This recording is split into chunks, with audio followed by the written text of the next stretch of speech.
অভিনন্দন team South Africa. Sorry the sat India, sorry the sat India. India কিন্তু South আফ্রিকার এগেইনস্টে 3 উইকেটে কিন্তু হেরে গেছে। ইন্ডিয়া কিন্তু সাউথ আফ্রিকার এগেইনস্টে 3 উইকেটে কিন্তু হেরে গেছে। হ্যাঁ, আপনি ভাবতে পারেন বা আপনি কইতে পারেন ইন্ডিয়া লাস্ট কবে ম্যাচ হারছে টি-20 ফরম্যাটে? আপনি বলতে পারবেন? আমার মনে হয় না আপনি বলতে পারবেন যে ইন্ডিয়া এই এত তারিখে এই ম্যাচটা হারছে। কিন্তু এই যে ইন্ডিয়ার এই দুর্দশা হইল কেমনে ভাই?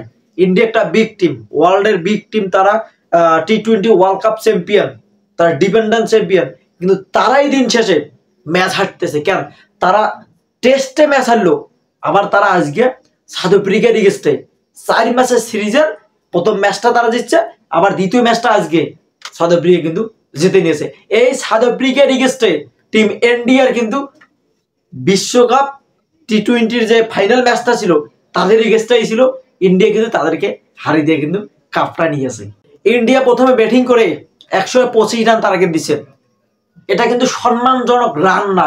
ইন্ডিয়া 125 রান করছে মাত্র, এটা কিন্তু সম্মানজনক রান না, কারণ ইন্ডিয়া কিন্তু ওয়ার্ল্ডের বিগ টিম। তারা যদি 125 রান টার্গেট দেয় তাহলে আমরা বাংলাদেশ ইন্ডিয়ার চেয়ে অনেক গুণে ভালো। আমি মনে করি বাংলাদেশ ইন্ডিয়ার চেয়ে অনেক গুণে ভালো। চলেন একবার দেখে আসি আজকের ম্যাচে ইন্ডিয়ার কোন প্লেয়ারটা কেমন খেলছে বা কত রান করছে।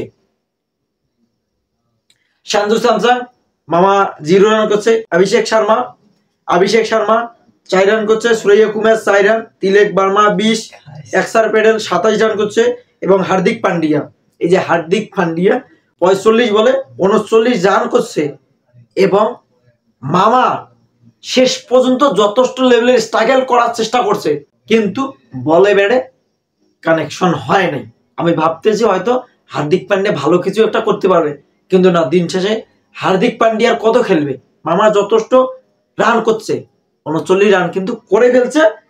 রিঙ্কু সিং তেমন সুযোগ সুবিধা করতে পারে নাই।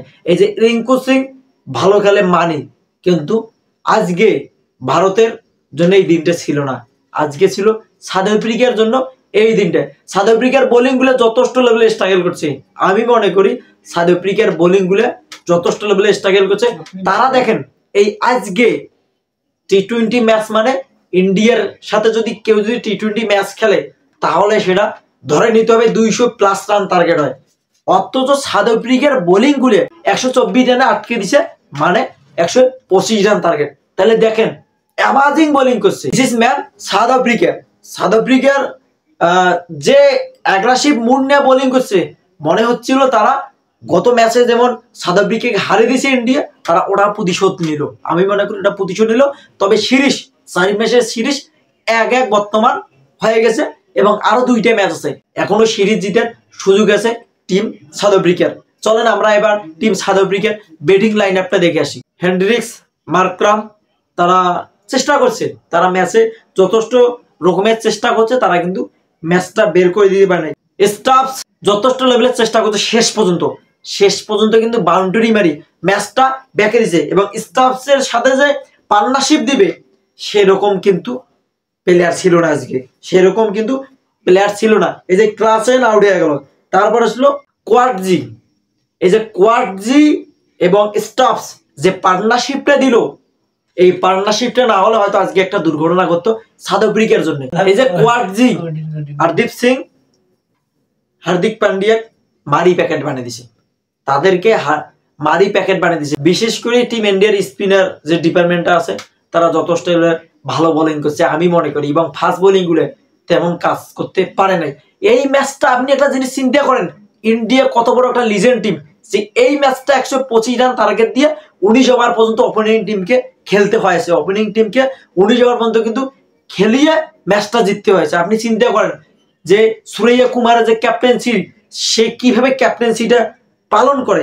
আপনি যদি টিম ইন্ডিয়ার বোলিং লাইন আপটা দেখেন তাহলে অবিশ্বাস্যকর, বিশেষ করে স্পিন ডিপার্টমেন্টটা অবিশ্বাস্যকর। এই যে বরুণ চক্রবর্তী 5টা উইকেট নিয়েছে, জাস্ট আনবিলিভেবল বোলিং করছে। 5টা উইকেট নিয়েছে মাত্র 17 রান দিয়ে, ভাই অবিশ্বাস্যকর বোলিং করেছে।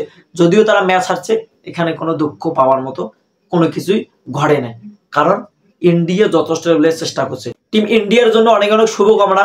আপনাদের যত সমস্যা আছে নেক্সট ম্যাচ খেলার আগে প্রপার সমস্যাটুকু ক্লিয়ার করে তারপর মাঠে নামবেন। এবং সাউথ আফ্রিকার জন্য অনেক অনেক অভিনন্দন, শুভকামনা, অ্যান্ড থ্যাঙ্কস ফর ওয়াচিং।